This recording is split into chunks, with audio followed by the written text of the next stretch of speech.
Assalamualaikum. Saya pengidap gastrik yang dah lebih 10 tahun.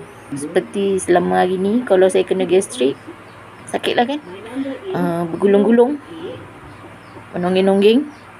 Tapi sejak setahun lebih ni, setelah saya mengamalkan VR4 dan juga VCafe, saya pun tak sedar.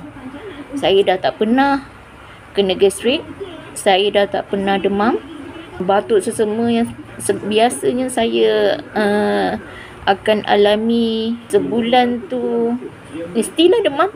Saya dah tak pernah alami lagi. Gastrik yang bergulung-gulung, yang terpaksa menongging tu, dah tak pernah lagi.